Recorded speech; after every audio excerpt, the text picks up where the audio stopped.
So hello students, I hope you all are good. So इस video में हम exercise 1.2 का इंट्रोडक्शन पार्ट कवर करेंगे। सो इसमें हमें सीखना होगा फंडामेंटल थ्योरम ऑफ अरिथमेटिक क्या होता है। ओके, चलिए मैं आपको इसको एक्सप्लेन करता हूँ। सो ये थ्योरम है जो कि बहुत ही बेसिक थ्योरम है अरिथमेटिक की, तभी इसका नाम फंडामेंटल थ्योरम ऑफ अरिथमेटिक है। ओके, सो अरिथमेटिक मतलब नंबर से डील करना होता है कुछ, राइट। चलिए, it states that every composite number can be expressed या factorized as a product of prime numbers। ठीक है, सो यहां तक आपने ये समझना है कि कोई भी कंपोजिट नंबर को हम एक्सप्रेस कर सकते हैं या फैक्टराइजेशन कर सकते हैं उसका, कैसे? As a product of prime numbers. Primes के फॉर्म में हम उसको एक्सप्रेस कर सकते हैं, किसको? कंपोजिट नंबर को। ठीक है, अभी ये आपको एक्सप्लेन कर दूंगा मैं एग्जांपल के थ्रू। ठीक है, चलिए आगे देखते हैं। And this factorisation is unique apart from the order in which the prime factor occurs. इसका मतलब ये है कि यही जो फैक्टराइजेशन होता है प्राइम नंबर्स का, वो बहुत ही यूनिक होता है। And apart from the order in which the prime factor occur, इसका मतलब ये है ऑर्डर मैटर नहीं करता, ऑर्डर आगे पीछे हो सकता है, ठीक है, बट प्राइम फैक्टराइजेशन यूनिक होता है। चलिए इसको समझते हैं। तो हमने जैसे कि यहाँ बोला था कि सभी कंपोजिट नंबर, तो हमने कोई एक कंपोजिट नंबर ले लिया 12। आई होप आपको 12 कंपोजिट क्यों है पता होगा। ओके, अगर नहीं पता तो मैं आपको चलिए एक्सप्लेन कर देता हूँ। कंपोजिट नंबर वो नंबर होते हैं जो खुद के और 1 के टेबल के अलावा किसी भी और नंबर के टेबल में आ जाए। फॉर एग्जाम्पल जैसे 12 लिया हमने, 12 2 के टेबल में आता है, 3 के टेबल में आता है, राइट, 6 के टेबल में आता है, खुद के टेबल में भी आता है, 1 के टेबल में भी आता है, तो इसीलिए ये कंपोजिट नंबर है। चलिए, तो हमने कंपोजिट नंबर ले लिया, उसको हम एक्सप्रेस कर सकते हैं, इस तरीके से एक्सप्रेस कर सकते हैं as a product of its prime. So prime के फॉर्म में हम उसको एक्सप्रेस कर सकते हैं। चलिए देखते हैं कैसे। तो आपने पढ़ा है बचपन में, अगर हमें किसी भी नंबर के फैक्टर्स निकालने होते हैं तो हम कुछ इस तरीके से निकालते हैं। 2 को 12 से डिवाइड किया, 6 आ गया, 2 6 12, 2 3 6 एंड 3 1 3। तो ये जो 2 2 एंड 3 ये आए हैं, ये तीनों नंबर्स क्या हैं? प्राइम फैक्टर्स हैं। और हम 12 को कुछ इस तरीके से लिख सकते हैं, 2 cross 2 cross 3।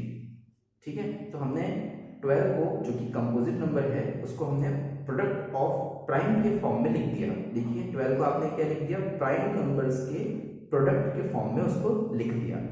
And this factorisation is unique, इसका मतलब ये है कि 12 ही एक ऐसा नंबर है जिसके ये फैक्टर्स हो सकते हैं, कोई और कंपोजिट नंबर के सेम यही फैक्टर्स नहीं हो सकते। इस लाइन का मतलब ये है। So this factorisation is unique apart from the order, order matter नहीं करता। इसका मतलब ये है, ये प्राइम फैक्टर्स का ऑर्डर कुछ भी हो सकता है, वो यूनिक नहीं होता। ठीक है, तो मैं इसको ऐसे भी लिख सकता हूँ, दिस मीन्स 2 इंटू 3 इंटू 2, 3 को बीच में लिख दिया, या फिर हम लिख सकते हैं 3 इंटू 2 इंटू 2। ठीक है, तो ऑर्डर मैटर नहीं करता, बट जो फैक्टर्स हैं वो यूनिक होते हैं, मतलब वो 12 के ही होंगे और किसी नंबर के नहीं हो सकते। लाइक 14 के सेम यही फैक्टर्स कभी भी नहीं आएंगे। ठीक है, तो आई होप ये आपको समझ में आ गया होगा फंडामेंटल थ्योरम ऑफ अरिथमेटिक क्या है। ठीक है, बस इतना है कि कंपोजिट नंबर को हम प्रोडक्ट ऑफ प्राइम के फॉर्म में एक्सप्रेस कर सकते हैं, और ये फैक्टराइजेशन यूनिक होता है apart from the order in which the prime factor occurs. चलिए, अब एक चीज आपको यहाँ पर समझनी है, that fundamental theorem of arithmetic is equal to prime factorisation method. जो आपने अभी फंडामेंटल थ्योरम ऑफ अरिथमेटिक को मैंने आपको एक्सप्लेन किया, वो प्राइम फैक्टराइजेशन मेथड के इक्वल होता है, जो आप पहले से पढ़ते आ रहे हैं, राइट। तो ये दोनों चीजें इक्वल ही हैं। क्यों? क्योंकि इन दोनों का काम किस लिए यूज होता है? To find the HCF and LCM of any numbers, right. So this is equal to this. ठीक है, बस इसका नया नाम है fundamental theorem of arithmetic. Prime factorisation method, जैसे कि ये जो मैंने आपको यहाँ पर 12 के फैक्टर्स निकाले विच आर प्राइम, यही क्या है? इसी को हम कहते हैं prime factorisation method, right. And it is nothing but fundamental theorem of arithmetic. ठीक है, चलिए ये आपको पता चल गया। अब हम इसके बाद एक और चीज समझते हैं कि कोई भी हम दो positive integers a and b अगर कंसिडर करते हैं और उनका हम HCF एंड LCM निकालते हैं, तो इन दोनों नंबर्स का जो भी एलसीएम एचसीएफ आएगा, इन दोनों का मल्टीप्लाई करेंगे तो वो किसके इक्वल आएगा? जिन दो नंबर्स का आपने एलसीएम एंड एचसीएफ निकाला है उन दोनों नंबर्स के प्रोडक्ट के इक्वल आएगा। ठीक है, तो ये भी फंडामेंटल थ्योरम ऑफ अरिथमेटिक में हम इसको कंसीडर करते हैं। It is one of the application of fundamental theorem of arithmetic. Okay, one more thing जो आपको पता होनी चाहिए, that HCF of any three numbers and LCM of any three numbers, इन दोनों का अगर हम प्रोडक्ट करें तो वो कभी भी इन तीनों नंबर्स के प्रोडक्ट के इक्वल नहीं आते।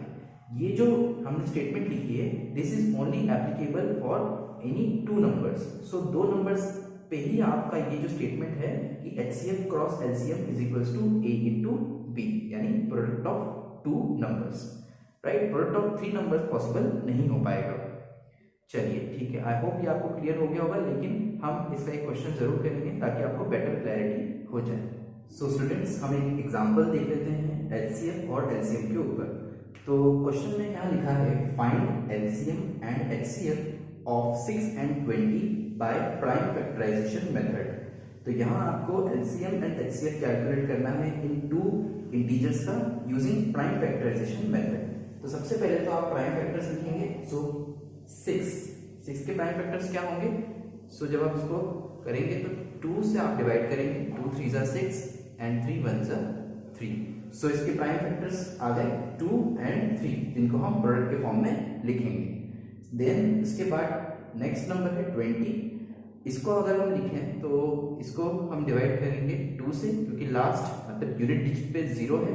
सो 2 से डिवाइड करेंगे, 2 10 ज़ा 20, 2 5 ज़ा 10 एंड 5 1 ज़ा 5। सो हम इसको ऐसे लिखेंगे 2 क्रॉस 5, या हम इसको ऐसे भी लिख सकते हैं 2 की पावर 2 इंटू 5। ठीक है, ये हमारे पास फैक्टर्स आ गए। अब हम निकालेंगे इनका एचसीएफ एंड एलसीएम, राइट। तो HCF of 6 and 20 will be, HCF कैसे निकलेगा? तो इसके लिए हमें देखना होता है कि यहाँ पर कौन सा कॉमन नंबर है। इन दोनों नंबर्स के प्राइम फैक्टर्स जो है वो कौन से कॉमन है। तो देखिए आप यहाँ पर 2 जो है वो यहाँ कॉमन है ना। यहाँ पर इन दोनों में देखिए एक 2 सिंगल 2 कॉमन है, बाकी कुछ भी कॉमन नहीं है। 3 यहाँ नहीं है, 2 यहाँ एक कॉमन हो चुका है और नहीं है कोई सा, 5 भी यहाँ पर नहीं है कॉमन। दिस मीन्स कि 2 यहाँ पर जो है वो कॉमन है। सो हमारा 2 जो है वो एचसीएफ हो जाएगा।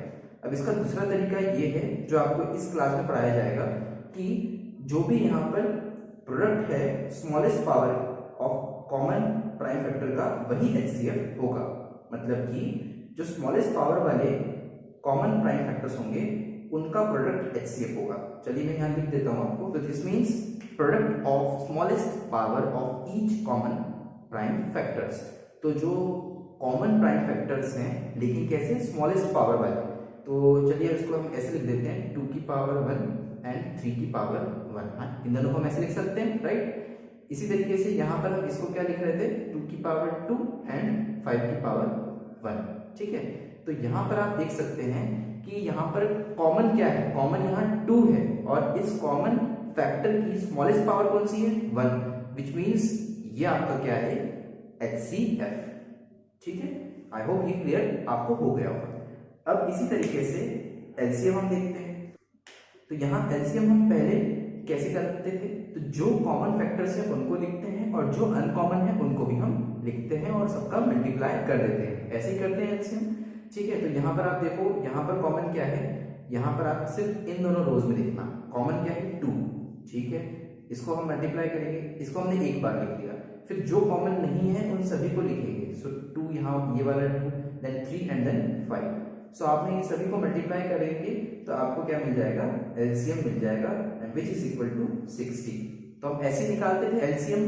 ठीक है, लेकिन अभी यहाँ पर आपको कुछ इस तरीके से सीखना है कि जो हाईएस्ट पावर वाले प्राइम फैक्टर्स होंगे, जैसे यहाँ स्मॉलेस्ट पावर वाला प्राइम फैक्टर था, ऐसे यहाँ क्या होगा, highest power of prime factor जो आपके होंगे उनका प्रोडक्ट करेंगे तो एलसीएम आपको मिलेगा। ठीक है, जैसे यहाँ पर तो 2 ही था एचसीएफ, क्योंकि यहाँ पर सिर्फ एक ही कॉमन आया था, स्मॉलेस्ट पावर वाला कॉमन प्राइम फैक्टर है ना, सिर्फ 2 का ही जो है यहाँ पर कॉमन हुआ था 2, और इसकी ही पावर सिर्फ स्मॉल थी तो आपने ये लिख दिया था और कोई नंबर कॉमन नहीं आया था, राइट। अगर जैसे मान लीजिए यहाँ पर 5 की पावर 2 होता, ठीक है, तो 5 की पावर 1 वाला हम यहाँ पर लिखते इनटू में ऐसे करके 5 की पावर 1 और फिर मल्टीप्लाई करते, देन हमारा HCF आता, ठीक है। लेकिन और कुछ कॉमन नहीं था तो हमने सिर्फ क्या देखा, यहाँ पर सिर्फ हमने जो कॉमन था उसको देखा कि उसकी सबसे लोएस्ट पावर कौन सी है।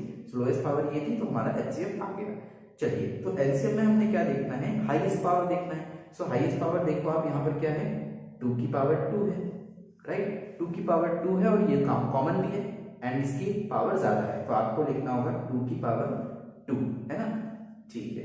देन उसके बाद जो कॉमन नहीं है मींस 3 और 5 ये कॉमन नहीं है तो इसको भी हम लिख लेते हैं, ठीक है। इसको नहीं लिखेंगे हम क्योंकि हम 2 की पावर 2 को लिख चुके हैं।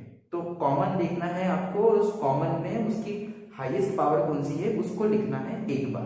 तो 2 की पावर 2 आपने लिख दिया। जो कॉमन नहीं है उनको भी आप लिखेंगे 3 की पावर 1 एंड 5 की पावर 1। इन सभी का मल्टीप्लाई करेंगे तब भी क्या आएगा आपका 60 ही आएगा, जैसे आपने यहाँ किया वैसे, ठीक है। तो ये चीज थी पावर वाली जो आपको यहाँ समझनी थी। और यहाँ पर मैं स्टेटमेंट लिख देता हूँ कि हमने यहाँ पर क्या किया है। जो भी यहाँ पर प्राइम फैक्टर्स हैं उनमें से हमें हाईएस्ट पावर वाला प्राइम फैक्टर को कंसिडर करना है, ठीक है।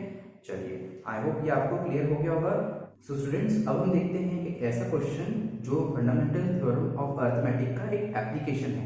तो यहाँ पर आपको क्वेश्चन में क्या गिवन है, अगर HCF 6 एंड 20 का 2 है तो फाइंड करें एलसीएम क्या होगा इन्हीं दो नंबर्स का।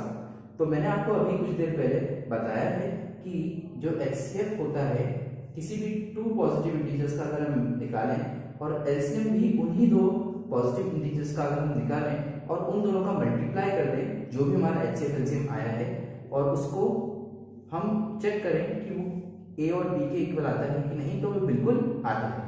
तो ये चीज आपने यहाँ पर समझी है। चलिए इसको हम क्वेश्चन के थ्रू सॉल्व करके और अच्छे से समझते हैं। सो यहाँ पर HCF हमें निकालना है इनका, नहीं बिल्कुल नहीं। HCF आपको ऑलरेडी दिया है विच इज 2, तो आपको यहाँ 2 लिखना है। LCM आपको फाइंड करना है, सो LCM हम यहाँ ऐसे लिखेंगे, ठीक है। एंड A और B आपको यहाँ नंबर्स दिख रहे हैं 6 एंड 20, सो 6 एंड 20 आप कुछ इस तरीके से लिखेंगे, ओके। सो यहाँ से इस मेथड से आपको ये सीखना है कि अगर आपको कोई भी इन दोनों में से HCF LCM आपको फाइंड करना है तो इनमें से कोई एक आपको गिवन होगा और दूसरा आप इजीली निकाल लेंगे कुछ इस तरीके से। जैसे यहाँ HCF आपको दिया है 2, LCM आपको निकालना है तो आप LCM A, B इस तरीके से लिखेंगे और 2 जो मल्टीप्लाई में है यहाँ आके चला जाएगा डिवाइड में एंड वेरी इजीली आप इसको कैंसिल कर देंगे। 2 3 6 एंड ऊपर न्यूमरेटर में रिमेनिंग है 3 एंड 20, तो उनका मल्टीप्लाई करेंगे तो आ जाएगा 60। तो एलसीएम आ गया 60। सेम क्वेश्चन था, अभी हमने पीछे देखा था बट उसको इस तरीके से भी हमने समझ लिया। आई होप ये आपको क्लियर हो गया होगा। तो एलसीएम आपको क्वेश्चन में गिवन हो तो आप एलसीएम बहुत इजीली कैलकुलेट कर सकते हैं अगर आपको वो दो नंबर्स भी दिए हैं जिनका एचसीएफ निकाला गया है, ठीक है। चलिए अब इसके बाद जो क्वेश्चंस करेंगे वो एक्सरसाइज 1.2 के हम करेंगे नेक्स्ट वीडियो में। आई होप ये वीडियो आपको पसंद आया होगा, अगर इसको लाइक कर दीजिए और फ्रेंड्स के साथ जरूर से शेयर कर दीजिए। Thank you so much, see you in the next video.